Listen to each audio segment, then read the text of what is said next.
I count 1,800 nukes ready to go. Tribulation is just around the corner.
In a simulated week-long conflict, 4,400 warheads detonate across the globe. Initial strikes target military sites, but urban centers soon follow will perish from the blasts, fires, and nuclear winter. I'm Robert Max, and we're here to discuss the tribulation, specifically the coming war.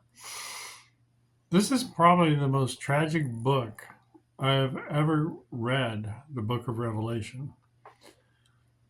All the history books, all the wars, all the atrocities that happen in this world, this is the worst thing I have ever read.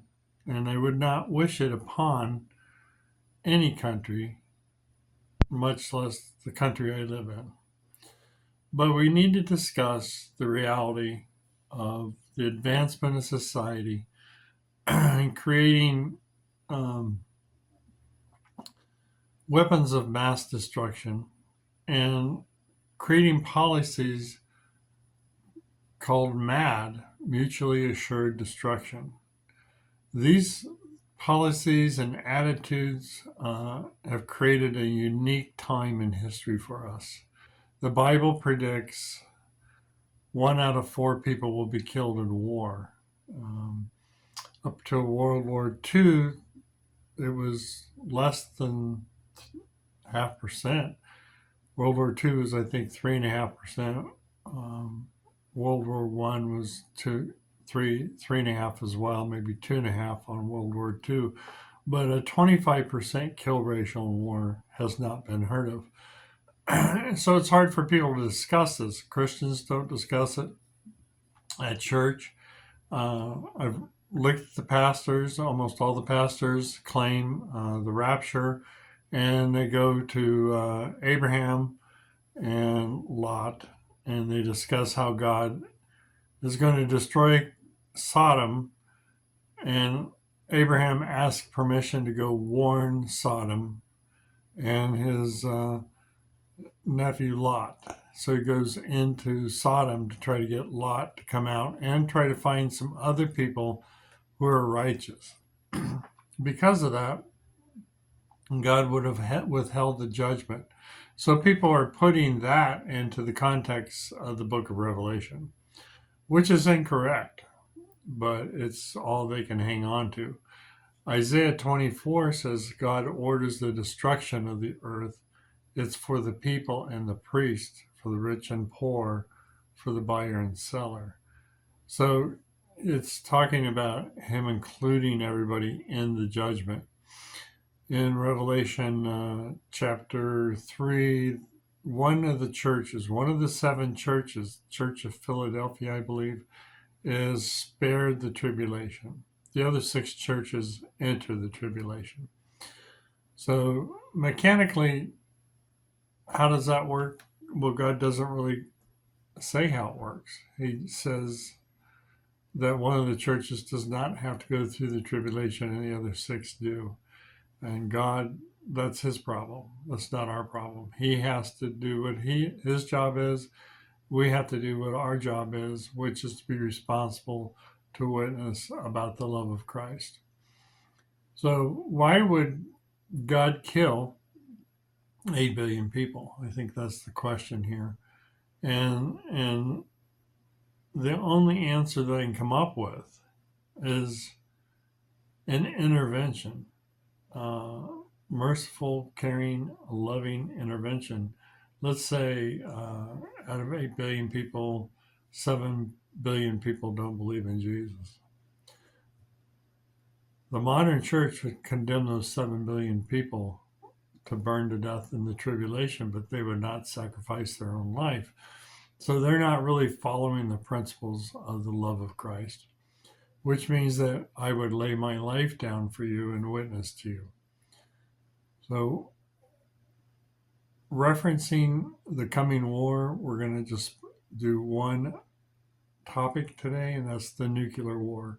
It's a coming war. Almost all military groups and anyone that's following strategy says we will enter nuclear war within the next 5 years. There was a study by LSU said that 4,400 nuclear warheads are released in a week in a massive war, and the results were 5 billion people would perish. The book of Revelation and Ezekiel and Joel talk about this nuclear war, and we're just going to go over it. So it takes about 1,800 nuclear weapons to be released in a week period to create the death toll of 2 billion people. And that doesn't happen all at once. There's starvation and death, which is the white horse is military action, controls the sky, is taking over and conquering different lands. And the opposition forces, which is the red horse, currently today, that would be United States and its allies in the white horse, and the red horse would be Russia, China, and its allies countering those. And that countering comes back at a certain event and a certain time, which God has pretty much described in Daniel 7 as when the Antichrist takes Iraq, Syria, and Jordan. So the Antichrist could easily appear in Iraq now, taking over that kingdom, and then he is brought into a military campaign to stabilize the Middle East, and he invades Syria and Jordan, and that creates a catalyst for World War III. And so that's a terrible event. We want to avoid that at all costs. And why we talk about the war is not because we love the war. It's because we need to understand that we've created things that are beyond our emotional and intellectual capabilities to understand the outcome. But I'll explain it to you here now. 2 billion people die in this first incidents in the Four Horsemen. And the fifth seal is Christians. Fifth seal of Christians that have been caught in the crossfire, have sacrificed their lives, have laid down their lives for their brothers and sisters, and have tried to create an atmosphere of love and peace in the earth. And love and peace has been rejected, and people are wanting to take territory and finances and power moves, which we're seeing today. So those things cause a mass destruction. There's mass people movements described in Ezekiel and Joel. So Gog and Magog invade Israel, and we're talking tens of millions of people come down to invade Israel, and God wipes them out in trumpet 1. So trumpet 1 is somewhere near the Dead Sea, is wiping out tens of millions of people. Their equipment is left to Israel, and Israel buries the dead for 7 months and lives off the weapons and supplies for 7 years, which is the rule of the Antichrist. Then there's another mass troop movement in Joel, and it's also notated in the book of Revelation as one of the last judgments in the tribulation in chapter 9, which is 200 million man army is gathered, and now there's an invasion. And so we look at the war starting in the next few years, and then 2 years and 5 months after the war has begun, there's this mass troop movement from Eastern Europe and Russia to invade Israel, and that army group is wiped out by God. And then the second movement is 2 years and 10 months after the war begins, and that's China is invading its neighbors and India.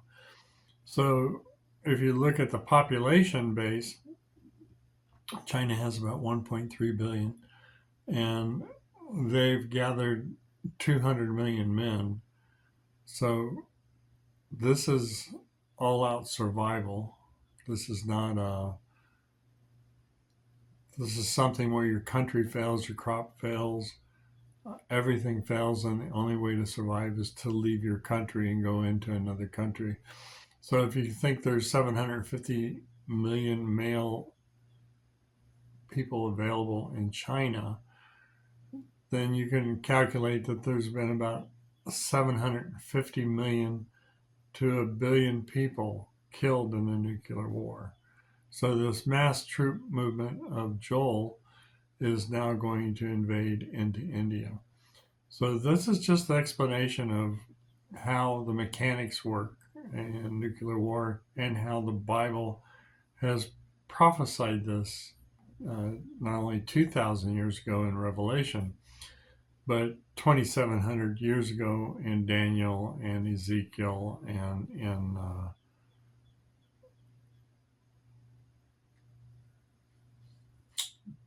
in Joel. So you can look up the dates of those prophecies. But basically, God has been warning you because he wants you to believe that there is only one God, and that is the Lord God of Israel.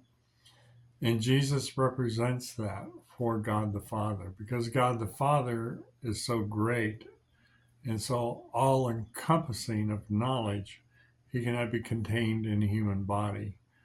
So this body Jesus was given is the body that God the Father chooses to communicate to us here on the earth. And that's just basically covering what's going to happen. We're going to play some videos and movies, some film clips. But basically, if you could think of an all-out war taking place between America, Russia, and China, and Europe. And if you go on to the web, you can look at the targets for nuclear targets for the US, for Europe, and for China.